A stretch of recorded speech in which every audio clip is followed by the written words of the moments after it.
Bem-vindos e bem-vindas. Estamos de volta aqui depois de um hiato de mais ou menos 2 meses com a Jornada do Jardineiro para falar de um assunto cabeludo. Vamos falar de precificação hoje. E precificação é uma parte importante, né, do planejamento econômico, do plano de negócio, do plano de viabilidade, dos testes que a gente faz para ver a viabilidade, mas também é uma parte muito importante porque a gente tem uma cultura no Brasil onde a gente tem muita dificuldade de precificar, a gente sente uma necessidade, às vezes, de justificar os nossos preços, enfim. Então a gente vai fazer um passeio aqui sobre precificação.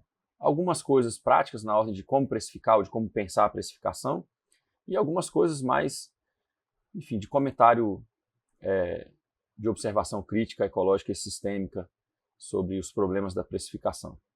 De volta aqui com o Vitor Sintra, que faz aqui a Jornada do Jardineiro junto comigo, para a gente poder, então, ajudar as pessoas a pensar em precificação que pode trazer uma vida digna para o campo, precificação que pode fazer as pessoas viverem no campo e para o campo, né? E uma precificação que pode fazer a pessoa construir para ela o futuro que ela quer, né? A base futura de recursos. Quem não assistiu, tem um episódio sobre a base futura de recursos.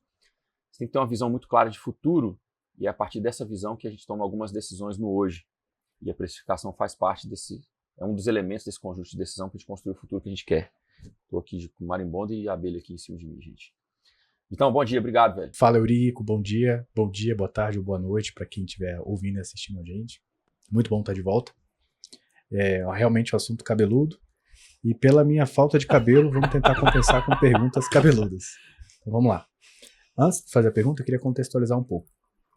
Eu tenho entrado em contato com a sua audiência, conversado com pessoas que acompanham o seu trabalho e não é frequente, mas ouvi uma certa vez um questionamento, né, a respeito do seu serviço ou produto, no caso um curso, né, que você oferece, em relação ao preço que você cobra.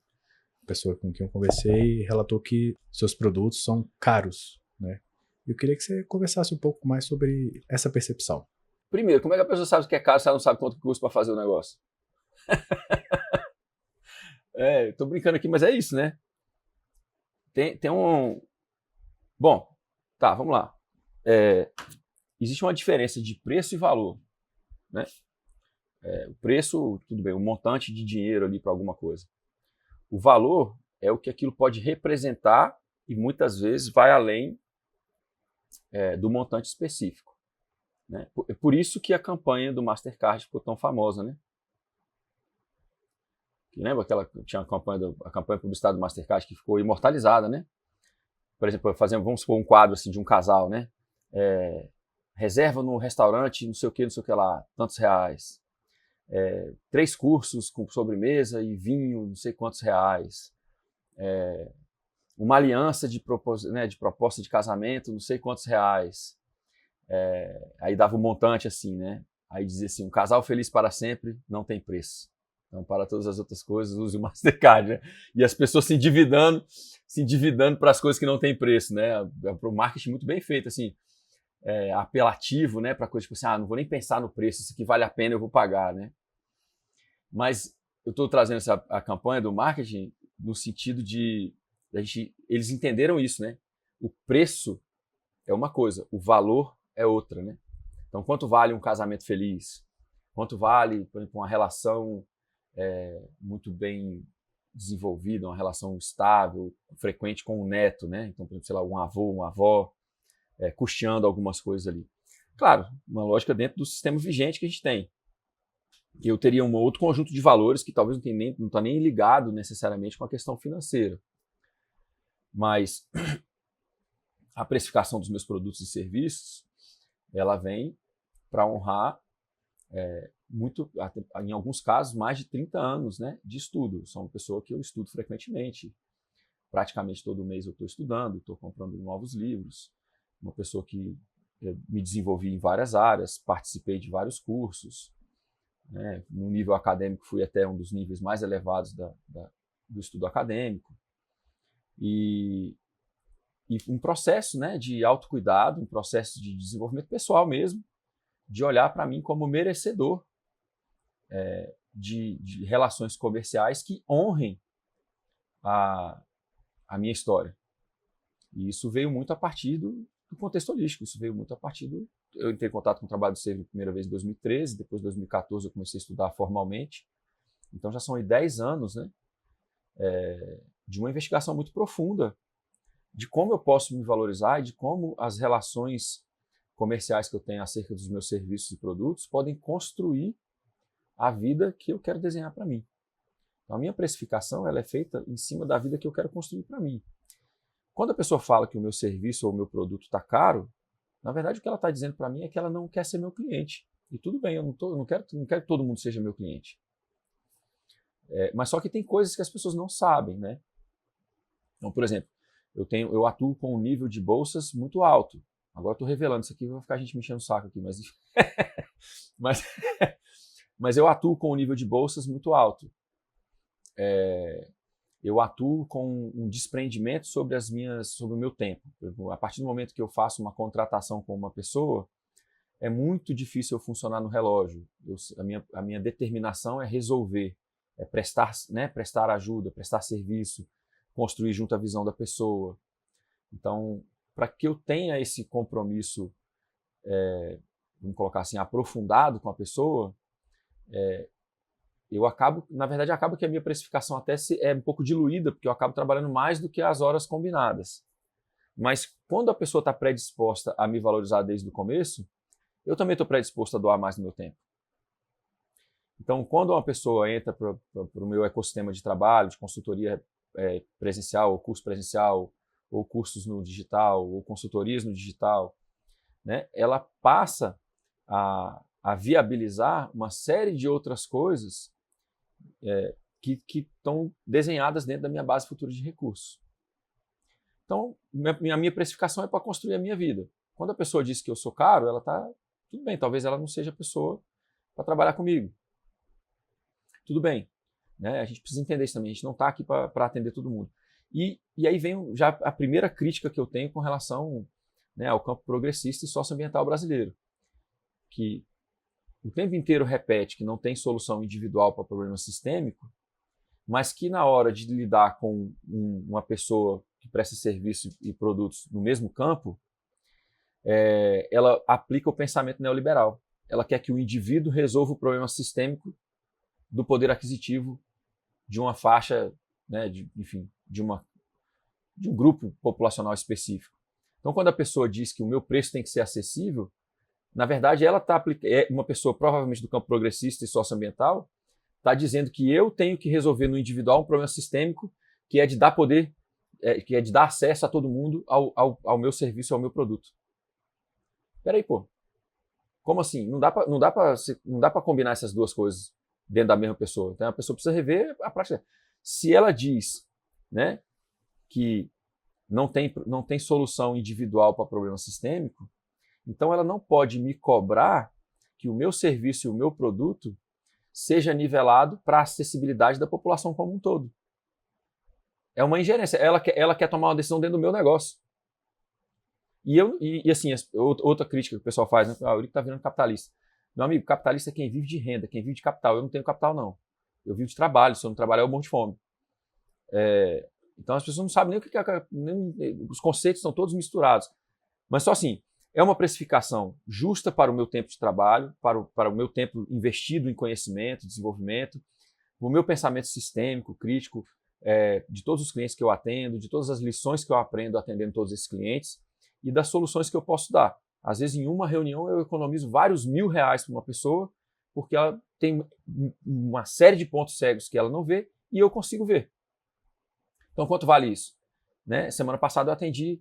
Aliás, semana passada eu tive duas situações parecidas. Eu visitei uma propriedade que a pessoa comprou a propriedade, não conseguiu mudar, gastou mais de R$100.000 dentro da propriedade e está lá abandonado, um monte de recurso. Telha, saibro, cimento, madeira, tudo abandonado. E a capoeira tomando conta da propriedade. Né? Quanto valeria ela ter feito uma consultoria antes e não ter comprado uma propriedade de 30 hectares? Não foi barato, não. Com vistas para a serra, com propriedades muito boas para neo-rurais com poder aquisitivo alto, né? Não necessariamente uma propriedade muito boa para a produção primária, mas uma aptidão de turismo, uma aptidão de grupos, de visitação, etc. Né? abandonado. Além do preço da propriedade, mais 100 mil investido e jogado fora, que ela provavelmente não vai reaver. O cimento já vai estragando, o saibro já vai estragando, as telhas já vão quebrando e assim vai, né? Aí, uma outra pessoa, que eu atendi semana passada também, que vendo a jornada do jardineiro, que a gente está assistindo aqui, percebeu que tinha comprado a propriedade errada. Aí ela parou e falou assim, bom, agora eu posso vender, né? E pelo menos ela parou antes, que eu podia começar a desenvolver e ter que jogar tudo fora, né? Então, quanto vale isso? Aí a diferença de valor e de custo. O custo de entrada para os meus produtos e serviços, ele honra os meus compromissos. Talvez não seja para todas as pessoas, ok. Mas o valor que eu agrego com os meus serviços e produtos, ele multiplica muitas vezes, né, a questão do custo de entrada. Por exemplo, pessoas que recuperam uma gestão, por meio da gestão, recuperam o tempo de qualidade com o casal, o tempo de qualidade com os filhos. Pessoas que recuperam, por exemplo, a sensação de domínio da direção do negócio. Pessoas que estavam perdidas, batendo cabeça, é tudo caótico o tempo inteiro, não tenho tempo para nada. Quanto que vale isso, né? Não precisa do Mastercard, pode vir para o meu trabalho. Então, assim, eu parei, Vitor, de responder muito especificamente essas críticas, porque eu entendo o seguinte, que tudo bem, se a pessoa não gosta ou ela não está satisfeita com aquilo ali, o preço não é para ela, tudo bem, pode fazer outra coisa. Pode fazer um outro curso mais barato, depois quando ela tiver com um monte de problema, enfim, falência afetiva, problema de relacionamento, saúde, beirando falência, e talvez ela pense que, olha só, eu preciso estudar gestão. E aí, de repente, ela vem falar comigo de novo, entendendo o valor e não o custo. É isso. Perfeito. E é interessante que algumas das pessoas que comentam sobre isso são pessoas que já compraram terra ou estão comprando terra e não veem, por exemplo, problema em desembolsar centenas de milhares de reais num pedaço de terra, mas quando é para adquirir um conteúdo que vai evitar erros, frustrações, falências afetivas, financeiras, de vários níveis, é caro comprar esse conhecimento. Tem, cara. Mas tem umas camadas dentro disso que você falou, né? Como é que é o nome do ator lá do Agostinho Carrara mesmo? O Pedro Cardoso, né? Que fala que no Brasil a gente valoriza as coisas, mas não valoriza o serviço, e que isso é uma consequência de uma sociedade escravocrata. E é isso, é perfeito. O cara que talvez não... sei lá, a pessoa que está criticando a precificação de uma consultoria ou de um curso de planejamento, dizendo que é caro, muitas vezes está comprando uma propriedade de 300 mil, 500 mil, 1 milhão. É o que é caro. Né? Aí vem isso que você falou, o que é caro? Você ter condição de planejar, de implementar intervenções de área, de implementar ideias de negócio, de gestão ecológica, inclusive, como você está falando, né? E ter uma propriedade que cria biocapacidade. Quanto mais você mexe nela, mais capacidade de lucro ela te dá. Né? Aí não, quer dizer, a propriedade o cara paga, mas na hora de pagar o serviço não vale a pena. Eu fui ver uma propriedade aqui também, tem umas 2, 3 semanas aqui, um lugar maravilhoso. A pessoa está fazendo um projeto de subdivisão de uma área, não tem nenhum mapa topográfico. Está fazendo estrada no olho, divisão no olho, depois chama o agrimensor, o cara faz... Aí, olha só, e é um projeto milionário, né? Porque ela tem... uma pessoa que tem uma fazenda maior e está fazendo uma subdivisão. A pessoa, inclusive, bem intencionada. A pessoa, talvez seja uma questão de ignorância, não de priorização de serviços e produtos. Mas, enfim, é um projeto de subdivisão de mais de 1 milhão que ela está querendo fazer com um investimento mínimo que, no meu caso, chega a ser... tudo bem, eu vou dar para ela o benefício da ignorância, mas no meu caso chega a ser irresponsável. Como você desenha uma estrada sem uma topografia? Como que você faz uma subdivisão de um terreno sem pensar, né, os fluxos de água, de sol, de sombra, um sombreando o outro, ou água de um que vai para o outro, etc, etc. Né? Então é isso, as pessoas não entendem que um bom planejamento ele é uma construção de uma riqueza real. Por que eu chamo de riqueza real?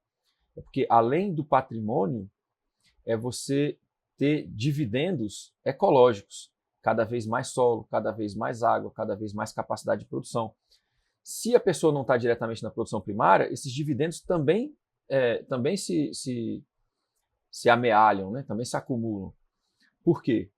Porque esse lugar que está cada vez mais ecologicamente saudável é um lugar cada vez mais interessante para visitação, para aprendizado, né, para educação ambiental, para uma visitação com turismo de experiência, com turismo ecológico.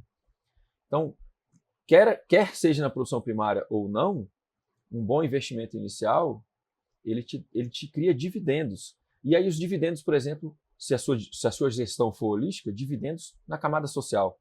Mais tempo livre, mais tempo de qualidade com a família, mais tempo de conexão e intimidade com o lugar, né? Menos desespero, menos estresse, menos ansiedade. Então, a gestão integral ela traz essa possibilidade. E isso, obviamente, tem custo. Não dá para você fazer tudo isso e não querer investir nada, né? Até que, de repente, algum dia algum governo resolva investir num modelo de gestão integral para as pessoas, o socioambiental e o progressismo não pode querer cobrar do indivíduo que ele torne acessível o trabalho para todo mundo. Porque aí o cara está aplicando no próprio campo o pensamento neoliberal, que ele critica quando ele está fazendo outras análises, né? Quando fala do empreendedorismo, não, mas não tem solução individual, o cara está querendo ser rico, mas o problema sistêmico da economia é maior, né? Então, assim, não dá para você fazer essas duas coisas ao mesmo tempo. Tem que pensar direito, tem que ser coerente, né? Eu vejo que muitos produtos dos produtores rurais, às vezes, querem competir com o produto do mercado. Como é que eu faço essa diferenciação entre algo que é produzido ecologicamente com alguma coisa que vem do mercado? Eu tenho que ser justo, inclusive, Vitor, com muita gente de coração muito bom que eu já atendi. Às vezes o próprio produtor ele quer competir com o preço do mercado. Eu já atendi várias pessoas com esse problema. Não, eu quero que o meu produto seja acessível para todo mundo. Não dá para você comparar o produto e o serviço também, de novo, não precisa ser só produção primária, mas não dá para você comparar o preço de um produto que melhorou a propriedade, o preço de um produto que está fixando uma família no campo, o preço de um produto que está dando oportunidade de novas gerações permanecerem no campo, com o preço da gôndola do supermercado, que explora os funcionários, explora um território, explora o produtor, explora o motorista do caminhão, explora o cara do caixa. Como que a pessoa quer olhar para uma estrutura dessa de produção e distribuição de produtos, né? Enfim, da indústria alimentícia, e ele quer competir com isso no nível individual? De novo, ele mesmo ou ela mesma está aplicando em si próprio, né, esse pensamento neoliberal de querer que a pessoa resolva um problema sistêmico, né? Ou, no caso do neoliberal, não é nem isso, né? É você querer socializar as responsabilidades e privatizar os lucros nas corporações. Essa que é a inconstância, né? Quando a gente fala que o cara tem que todos os serviços e produtos de quem é do campo progressista e socioambiental tem que ser acessível para todo mundo. Não tem que ser acessível para todo mundo.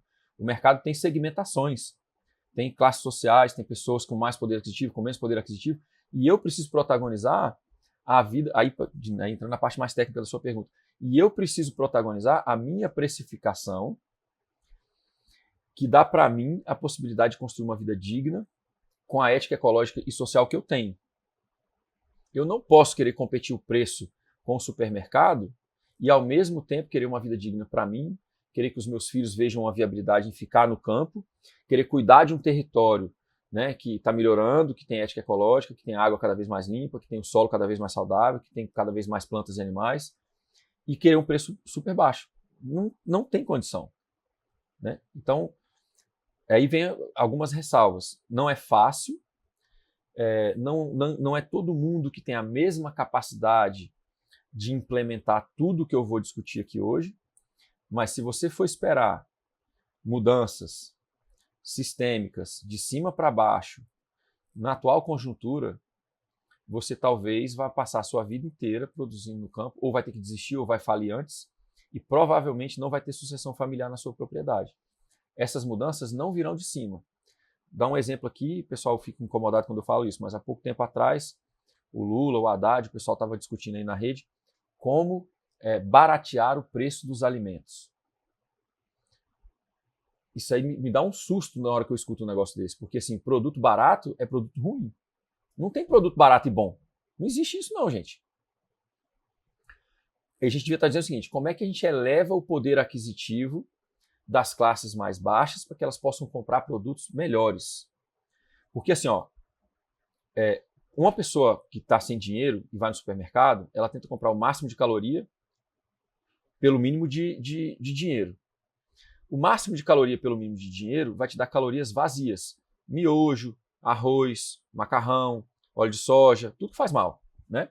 E você, aí, por exemplo, quando você vai para proteína animal, o cara não consegue comprar uma carne de qualidade, então ele compra mortadela, presunto cozido, salsicha, o subproduto do subproduto da indústria da carne, né?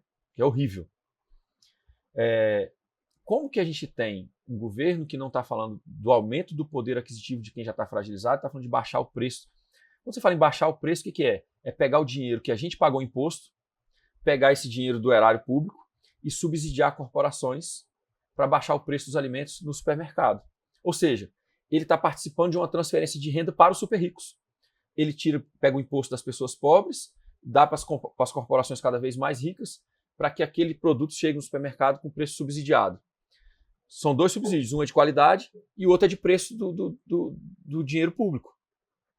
Então, assim, e ninguém criticou. Esse aqui é o problema, por isso que eu estou falando. A gente precisa protagonizar uma precificação e precisa explicar por que o preço é aquele ali. E quando você faz uma precificação justa, você tem uma oportunidade, que é o seguinte: eu faço uma precificação que é para construir uma vida digna para mim. Se eu vivo bem, eu posso apoiar outras pessoas. Então, por exemplo, se eu vivo bem, eu posso dar bolsas, eu posso atender de graça, porque eu não estou morrendo de fome. Na produção primária, isso pode se dar de outra maneira. Por exemplo, eu posso produzir muito bem, ter uma precificação que condiz com a vida que eu quero construir, que não vai ser barata, e o excedente da minha produção posso entregar num banco de alimentos. Por que eu posso fazer isso? Porque eu não estou desesperado para vender tudo, porque eu preciso de cada centavo. Não, eu tenho uma precificação que me dá uma margem de segurança para a minha vida, e o excedente da minha produção eu entrego no banco de alimentos. Eu posso entregar na paróquia. Eu posso ter uma precificação diferente. Por exemplo, na semana eu fui numa cidade aqui perto, uma cidade turística muito bonitinha, inclusive, se chama Nova Petrópolis. O Tony Bax, né? O Tony Bax, ele é um agrônomo, trabalha há muitos anos com paisagismo e ele tem uma preocupação de fazer projetos paisagísticos ecológicos, né? E aí eu estou participando de um curso que ele está fazendo, ele está promovendo um curso de paisagismo para grande escala. Grande escala no paisagismo, na verdade, é propriedades rurais. Não quer dizer grande escala latifundiária, né? É um paisagismo que se expande para a propriedade como um todo e não fica só em volta da casa. Enfim, estou participando, estou como professor convidado, né? E aí a gente deu uma aula lá e tal, e a gente foi almoçar em Nova Petrópolis. No restaurante tinha uma comanda para residente e uma comanda para turista. Ah, você é residente? Então o preço para você é tal. Ah, não, você é turista? Então é outro preço. Na cara, o estabelecimento do cara, estabelecimento privado, cara. O cara faz o que ele quiser. Não está satisfeito? Então tá, meu amigo, tá ali, ó, vai comer em outro lugar. Um restaurante muito bom, uma comanda azul para quem era da casa, uma comanda amarela para quem não era. Ou vice-versa, uma coisa assim, né? Então a gente pode fazer isso também. Então eu posso ter uma produção primária e na minha região eu posso vender num preço. E para outra região eu posso vender em outro preço. Ou eu posso ter uma precificação muito boa para todo mundo e para uma outra pessoa que quer acesso e que vale a pena construir relação e que vale a pena atender. Por qualquer razão, não sei qual é a razão, mas por alguma razão vale a pena você estabelecer uma relação diferente de preço. Aí você faz uma precificação diferente para aquele grupo específico ou para aquela pessoa específica. Mas você não está morrendo de fome, né? Eu falo uma coisa, Vitor, e a gente já falou isso aqui algumas vezes aqui na Jornada Jardineiro. Os negócios que hoje funcionam na economia vigente, eles precisam ser flexíveis e escalonáveis para funcionar numa economia e numa cultura da dádiva. Você precisa estar com tudo quitado e você precisa ser importante para a sua região e isso cria uma apólice de seguro social e ecológica e econômica também. Por quê? Se a economia colapsar de uma maneira muito grave e você tiver boas relações locais, você tem poder de troca. Trocas justas, trocas que amparam a dignidade das pessoas envolvidas. A criação dessa mentalidade, a criação dessa cultura da dádiva, ela não é mutuamente exclusiva de um negócio que funciona dentro do capitalismo hoje. Pelo contrário, você precisa saber funcionar no capitalismo hoje para criar essa alternativa. Como que você cria essa alternativa? Você cria essa alternativa funcionando com a propriedade que está com tudo quitado, que não tem financiamento, que ao produzir aumenta a biocapacidade. uma propriedade que desenvolve relação com os vizinhos, que desenvolve relação com o município local. Então você vai criando tecido social e você vai criando função econômica para a sua propriedade. Se por um acaso a gente passar por uma crise muito grave econômica, a gente consegue fazer moeda alternativa, a gente consegue talvez usar um Bitcoin para trocar alguma coisa, a gente consegue fazer escambo e a gente não passa necessidade. Mas para você chegar nesse grau de conforto, você precisa ter uma propriedade que funciona e está com tudo quitado. E isso que as pessoas não entendem. Inclusive, você precisa estar numa propriedade que funciona e que tem condição de pagar por vários funcionários. Porque a verdade é essa, assim, a gente está, todo mundo fala que tem pouca mão de obra no campo. Tem pouca mão de obra porque as pessoas não estão vendo ali uma carreira, uma vida viável. Na medida que você tem um empreendimento que acolhe as pessoas e paga bem as pessoas que trabalham para você, você tem inclusive a possibilidade de, num colapso muito agravado, reformar como essa propriedade funciona. E essas pessoas que estavam ali de parceiros ou funcionários ou sócios por muito tempo, talvez vão ser pessoas que você vai olhar numa configuração econômica muito grave, talvez você vai olhar para essas pessoas com outro olhar e falar assim, olha, eu prefiro que aquela área que aquela pessoa toma conta continue funcionando e para isso talvez eu vou ter que repensar como é que eu lido com essa pessoa. Ela vai deixar de ser um funcionário, vai ser um parceiro, vai deixar de ser um parceiro e vai ser um vizinho, talvez, vamos fazer uma reforma agrária particular. Então, tem relações que elas vão valer a pena e muita gente só vai ver que elas valem a pena numa situação muito extrema. Não que elas não valem a pena hoje, elas já valem a pena hoje. E elas precisam ser honradas hoje. Só que hoje, enquanto grande parte da economia funciona na economia vigente, elas precisam ser bem remuneradas. Talvez numa outra situação onde o dinheiro fica escasso, essa remuneração é social, é cultural, é territorial, é uma divisa de lugar. Não, esse lugar vai ficar com você aí, você toca isso daí. E mais vale, por exemplo, sei lá, mais vale ter o seu apiário funcionando aqui do que não ter. Então tá aí, então fica essa cabana para você aí, fica esse lugar para você aí, e a gente agora vai virar vizinho. Pronto. Para poder fazer isso, você precisa estar construindo um futuro seguro economicamente, socialmente, culturalmente e ecologicamente. Passa por uma precificação, né? Perfeito. E como é que eu consigo, então, calcular essa precificação de uma forma justa, né? Quais são os caminhos que existem para isso? Então vamos lá, mais tecnicamente falando.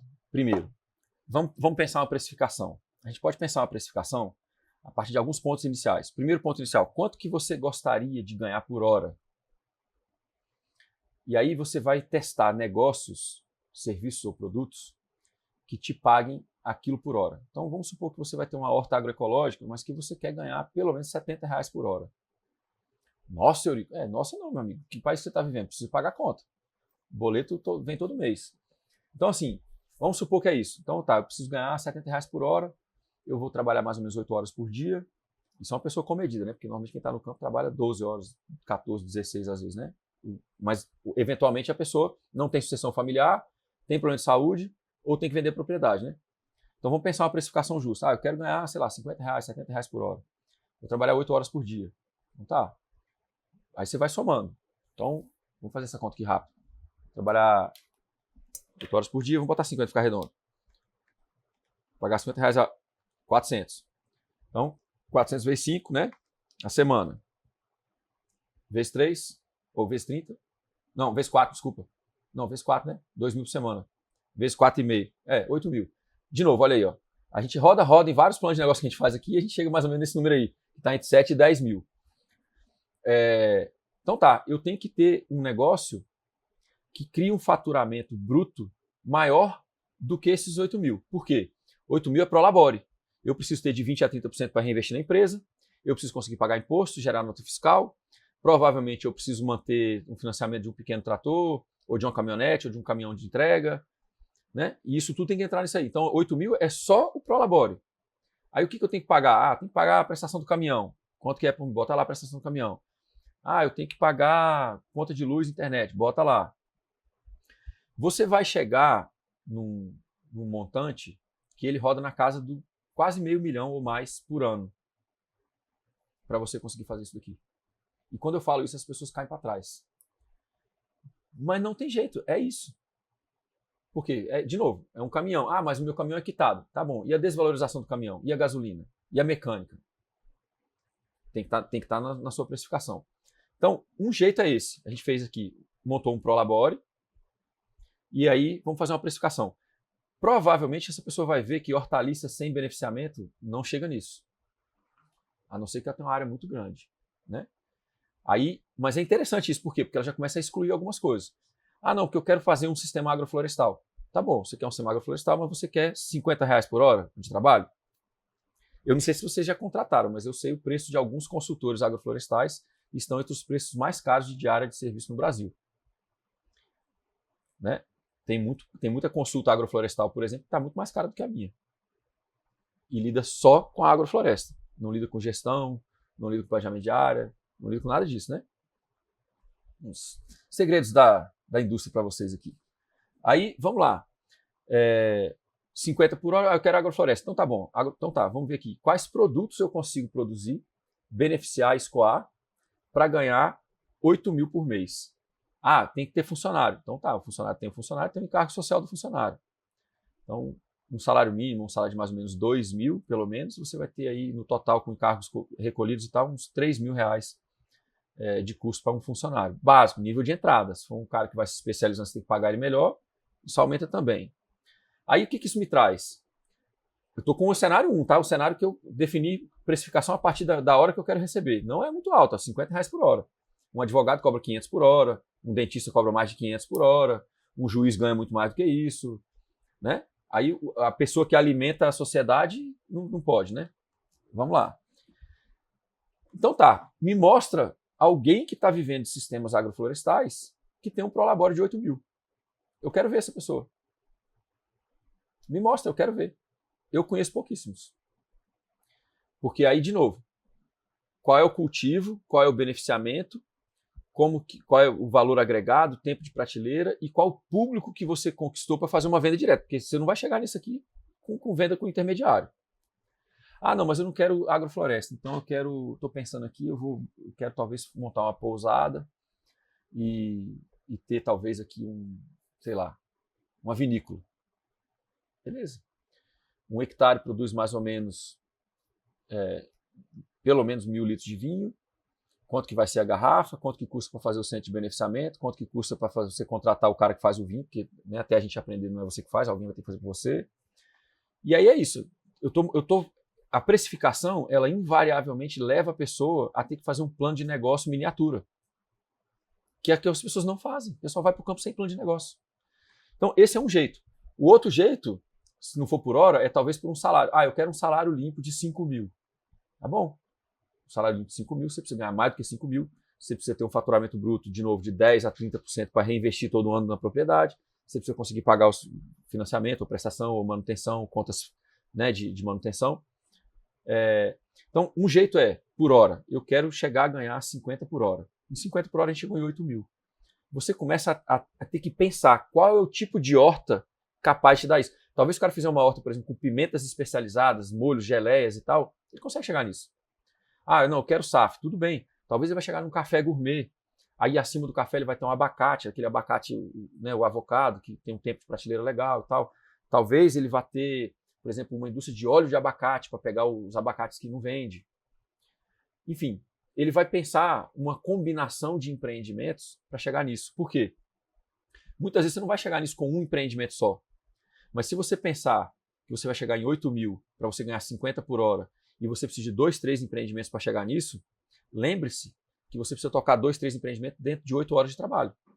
Porque senão você vai trabalhar 24 horas, 3 vezes 8, 24. Entende? Aí volta na precificação de novo. Como é que você faz para trabalhar menos e ganhar mais? Você tem que ter coisas que têm um retorno de investimento mais rápido, uma margem de lucro maior, um tempo maior de prateleira e mais valor agregado. Então foi por um lado da hora.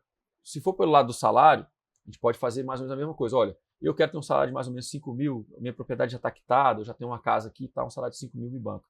Tá bom, 5 mil limpo, beleza. Você vai ter que mais ou menos aí de 8 a 10 mil para pagar o seu. Vai ter funcionário? Vai. Então bota aí 10 mil vezes 12, né? 120 mil. Ah, vai ter um salário? Vai ter um funcionário? Vai. Quanto? Ah, o funcionário vai custar uns 60 mil por ano, 180 mil. Manutenção da propriedade, tal, não sei o quê. Vamos botar aí. Então tá. Então pelo menos um faturamento bruto de 200 mil por ano. Então, a gente tem caminhos para fazer isso. Todos esses caminhos, seja pelo salário, seja pela hora, ainda tem um outro ainda, né? A gente pode chegar nisso por um planejamento de faturamento, a gente pode chegar nisso, por exemplo, por necessidade de pagar, no gerenciamento turístico financeiro, a gente tem uma classificação de coisas que a gente paga, que são despesas inescapáveis, por exemplo. Vamos supor que eu estou apertado, pagando financiamento, pagando coisas que eu assumi antes, e agora eu quero mudar a minha gestão e eu preciso pagar aquelas coisas. Ao invés de eu ficar pensando o que não paga, eu começo a fazer um estudo de todos os serviços e produtos que eu posso ter no campo, que me dão o mínimo para pagar as inescapáveis e um pouco mais para eu viver. E aí eu faço um plano de médio prazo, né? Quantos anos eu tenho com essas inescapáveis, e eu vou pagando isso. Então, 3 formas: por hora, por salário ou por compromissos, por exemplo, já adquiridos. Pode ser compromisso já adquirido, não são despesas inescapáveis, pode ser um compromisso adquirido, por exemplo, de construção de patrimônio. Tem gente que funciona muito bem assim. Poxa, eu quero em tantos anos ter um patrimônio de tantos mil reais.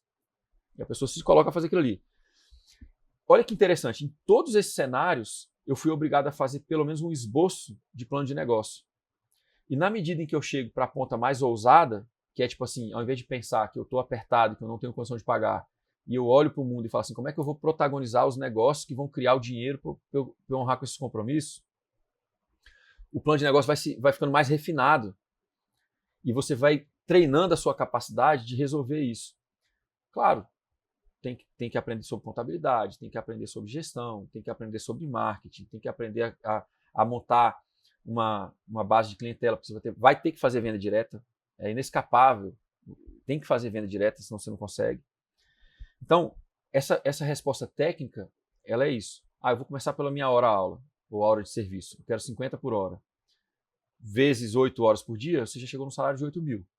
Para chegar num salário de 8 mil, isso é o Prolabore. Você precisa gerar mais do que isso, porque o Prolabore é uma coisa, o lucro total é outra e o lucro líquido é outra.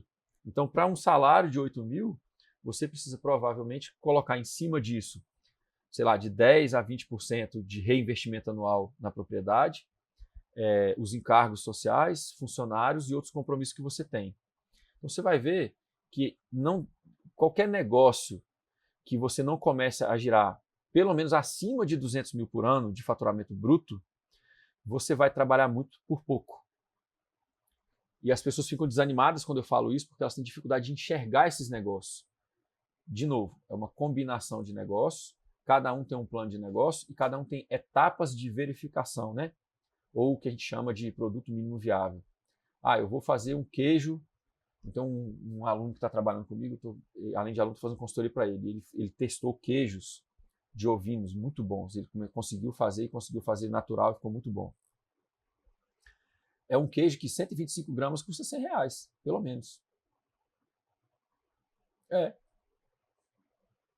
O Thiago, ele fez o teste dele, né? Ele conseguiu fazer os queijos de leite cru e completamente natural, né? As cepas os inóculos são todos naturais, né? Ele não compra nada. Conseguiu fazer um camembert, conseguiu fazer o pecorino, ele conseguiu fazer queijo muito bom, velho. E aí a gente está trabalhando e está montando o negócio dele em cima do produto mínimo viável. O produto mínimo viável dele já é elaborado, porque já precisa de uma queijaria, precisa de uma caverna daquela de maturação, precisa de um rebanho mínimo. Mas o tesão dele é isso, ele quer fazer isso, ele já fez, já testou e ele sabe fazer bem. Então, a propriedade rural dele vai funcionar primeiro para esse produto mínimo viável. E a partir desse, talvez o turismo, a educação, o dia de campo e outras coisas, né? Então, a gente chegou nisso. Aí a gente chegou, por exemplo, a gente tem o número mínimo de matrizes, quantos litros de leite cada matriz dá, quantos litros de leite necessário para fazer 100 gramas de queijo, qual que é o valor do queijo no mercado. Ele sabe que ele consegue fazer isso com 2, ou talvez bem apertado, com só 2 pessoas trabalhando.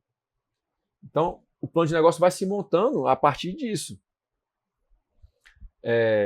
De novo, por hora, por salário, ou por necessidade de pagar compromissos já financeiros já adquiridos, ou por um compromisso próprio de construção de patrimônio. Né? Eu estou na jornada de compromisso próprio de construção de patrimônio. Eu quero uma propriedade rural que funcione para o meu contexto e que eu possa receber as pessoas e compartilhar com elas uma gestão de um lugar que funciona dessa maneira que a gente está discutindo aqui. E eu quero poder, inclusive, abrir planilha. A minha precificação é assim por isso, é assado por isso. tanto vem de turismo, tanto vem de educação, tanto vem de produção primária.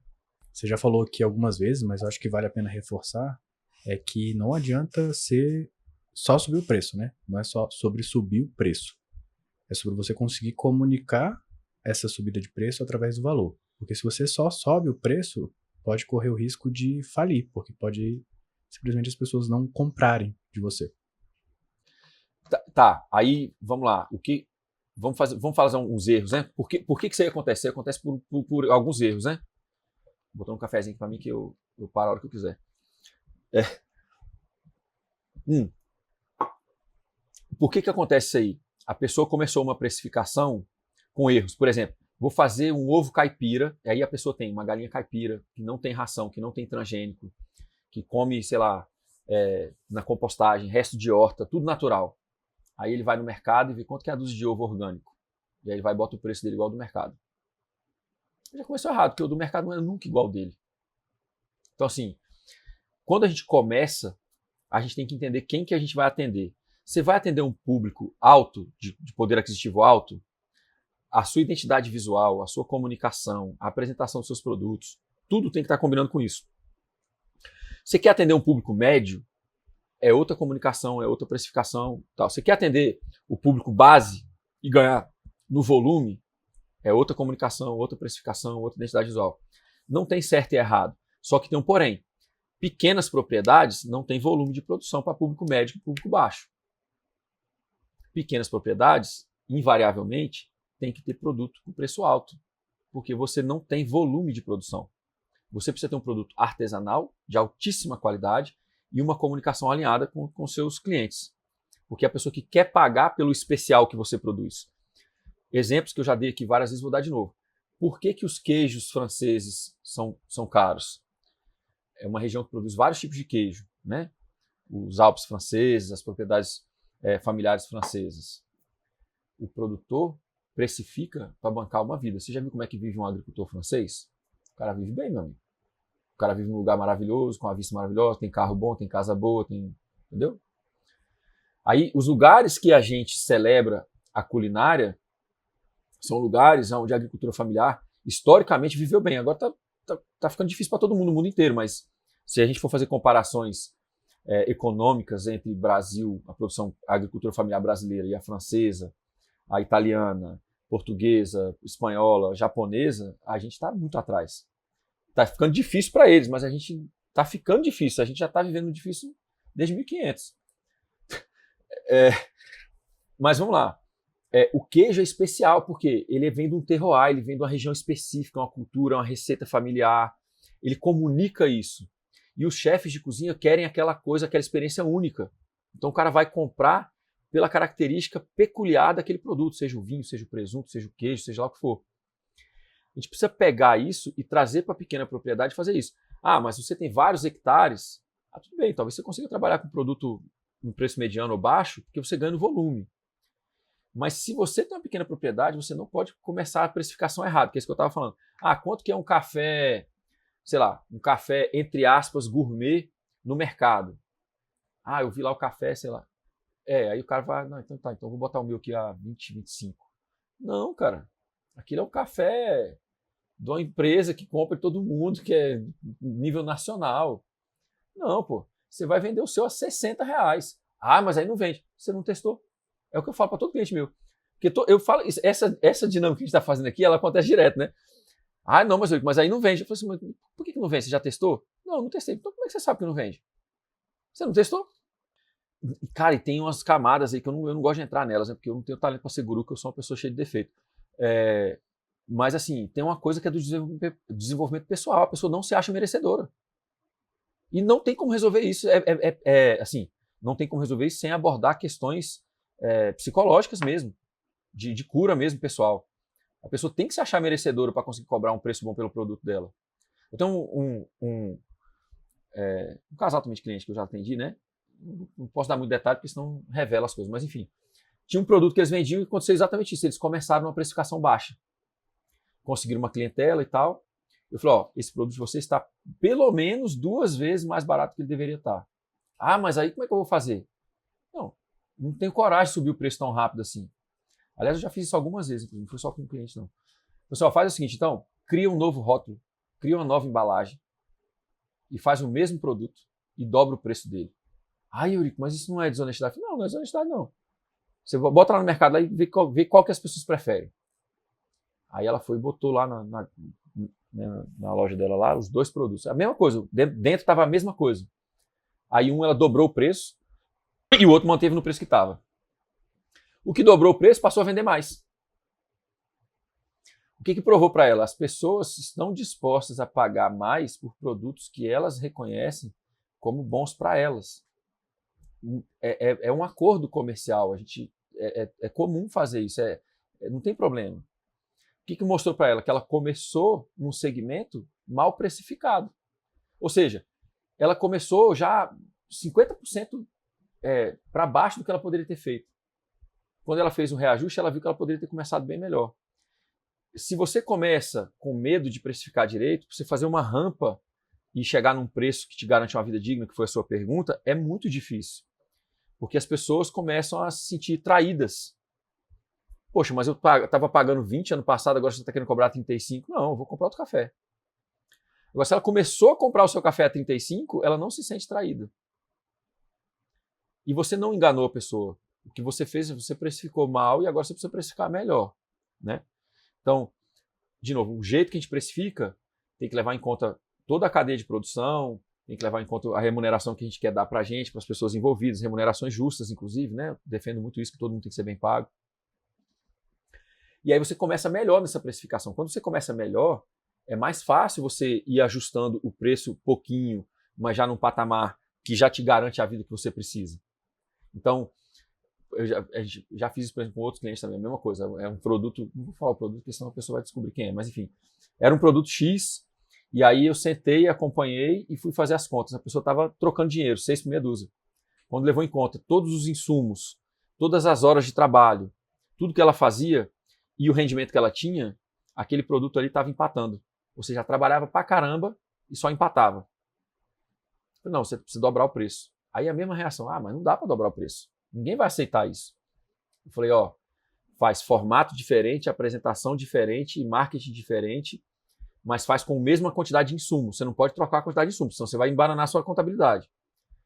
Ponto. A pessoa foi lá, testou, decolou. Todos os produtos que foram remodelados passaram a ter mais venda.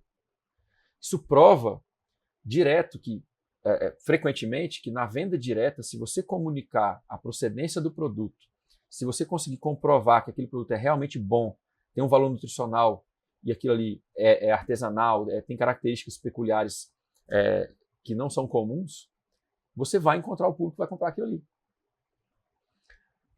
Vou dar um exemplo aqui, por exemplo, pão industrial e pão fermentado.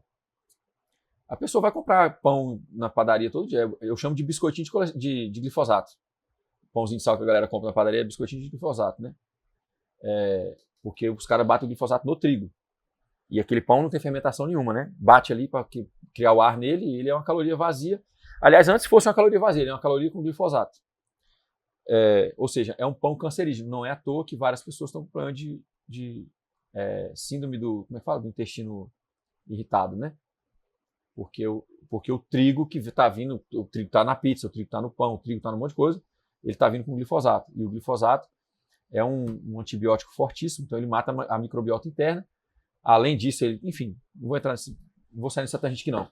A pessoa compra ali aquele pãozinho que envenena. E aí ela não tem dinheiro para comprar o pão fermentado todo mês. Mas a partir do momento que ela degusta um pão de fermentação natural, com uma farinha orgânica, com uma combinação de grãos especiais, ela vai se dar o prêmio, o presente de algumas vezes por mês comer um pão de melhor qualidade. Então você não precisa substituir o pão dela. Algumas pessoas vão comprar esse pão de vez em quando e vão continuar indo na padaria. Mas você começou a conquistar um cliente. E talvez, por pequenas coisas como essa, aquele cliente vai começar a pensar, inclusive, a precificação e organização financeira da vida dele. O Michael Pollan, né, que fala muito sobre... Ele ficou famoso com um livro chamado Dilema do Onívoro. O Michael Pollan fala muito sobre isso. Ele fala assim, coma um pouco menos, mas coma melhor.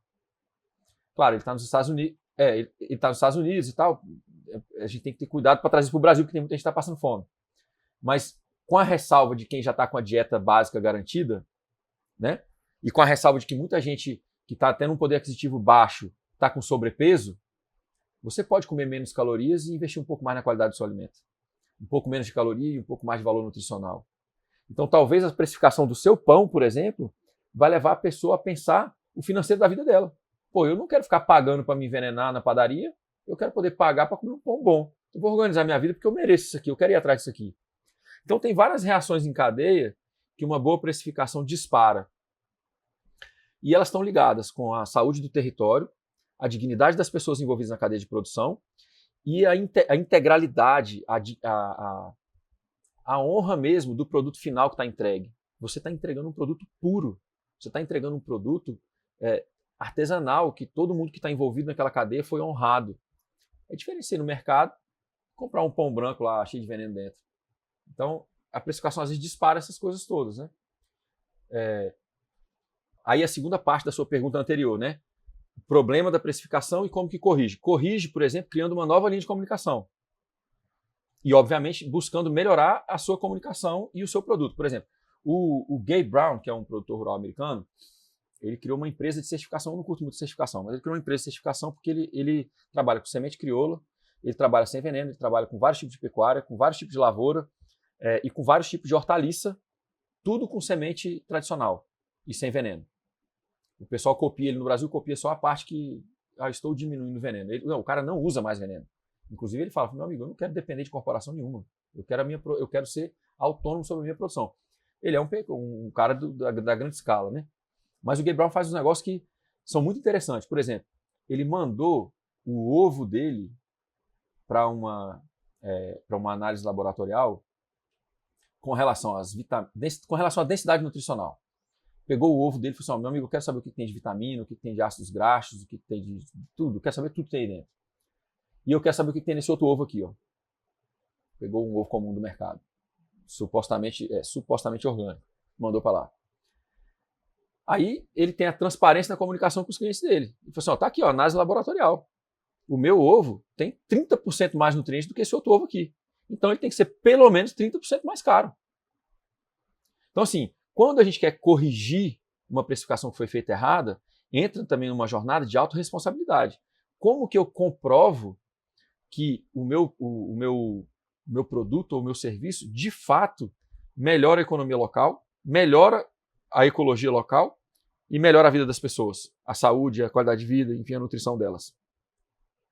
Se eu quero mudar minha precificação, não só mudar a identidade visual, não só mudar a comunicação, mas mudar a transparência da melhora dos seus produtos e serviços. Olha, eu tô investindo na melhora dos meus produtos e serviços. Está aqui, eu te mostro, eu te comprovo. Né? Agora, provavelmente esse podcast não vai sair a tempo, mas a gente está fazendo a primeira vez que a gente está fazendo a imersão Impacto Positivo aberta. Ela é um dos serviços que eu ofereço, normalmente é oferecido para o pessoal que está dentro que já fez curso comigo, que já fez mentoria e tal. E é a primeira vez que a gente está fazendo ela aberta, talvez vocês vão ver isso aqui depois. Nessa imersão, eu estou gastando um dia inteiro para falar de alfabetização ecológica, mas não é só de alfabetização ecológica, é de métricas e indicadores dos 4 processos ecossistêmicos. Como que eu comprovo que eu estou coletando mais luz solar? Como que eu comprovo que eu estou infiltrando mais água? Como que eu comprovo que meu solo está ficando com mais vida e mais nutriente disponível? Como que eu comprovo que a minha operação no campo aumenta a biodiversidade do lugar? E por que eu estou fazendo isso? Porque isso se traduz em comunicação, venda direta, um marketing bem feito e um produto mais valorizado. E aí o segundo dia, inclusive, é sobre gerenciamento holístico financeiro, né? Fala um pouco de contabilidade, que a gente está falando aqui também. Contabilidade, precificação, planejamento anual e tal, né? Então, assim, a segunda parte daquela outra sua pergunta é como que eu corrijo? Talvez com um novo produto. Ou talvez com um produto completamente remodelado. Ou simplesmente dizer assim, olha, talvez você vai fazer sei lá, igual o Gabe Brown fez, talvez você vai fazer uma análise nutricional dos seus produtos e vai ver que você precificou mal. E aí você já tem um produto muito bom e estava mal precificado. Talvez com o mesmo nome ou com a mesma embalagem, com a mesma linha de comunicação, você não consiga resolver. Mas aí você vai fazer uma nova identidade visual, uma nova linha de comunicação que honra aquela qualidade que você já tem. E aí você muda o preço. Só para fechar esse comentário, né? Muita gente não tem noção de quantas pessoas trabalham ou de como as pessoas trabalham para um produto de altíssima qualidade chegar na mesa delas. E aí a gente tem, de novo, a necessidade, né, de estratégia de marketing. Um marketing honesto, gente, transparente. Marketing não precisa ser instrumento do capeta toda hora, não. A gente pode usar ele de uma maneira honesta. Você contar a história das pessoas envolvidas naquele sistema de produção. Você contar a história da cultura local, por exemplo, às vezes é um terroir, às vezes é um conjunto de valores culturais, um conjunto de valores ecológicos do solo, do jeito que o produto é trabalhado, né, até chegar na mesa. Então, o terroir é um nome francês que indica tudo isso, né? A cultura local, a cultura das pessoas, o tipo de solo, o tipo de clima, a variação climática, tudo que é pertinente àquele produto. Aí tem jeitos de você contar essa história, pelas pessoas, incluir essas pessoas na sua narrativa, no seu marketing de comunicação de venda direta. Tem gente que fez uma coisa genial, que é você pegar o produto e transformar o produto no personagem principal e contar a história dele desde o começo até a mesa. Imagina, qual que seria a perspectiva, por exemplo, de um presunto de cura natural até chegar à mesma pessoa? Algumas pessoas podem dizer, começa no abate do porco. Não! Começa na cultura da família que selecionou um porco adaptado para a região. Comece talvez num porco a pasto, que está melhorando a saúde daquele solo, que está fazendo parte do processo de recuperação de uma propriedade rural para uma família. Aí aquele porco vai ser abatido, vai ser processado. Aí quem trabalhou ali, com qual cuidado, com qual carinho, quanto tempo aquilo foi feito, por quanto tempo aquilo foi curado numa câmara fria, o que foi de tempero, o que foi de sal, como é que aquilo foi, quantas vezes aquilo foi manejado, de quanto em quanto tempo aquilo...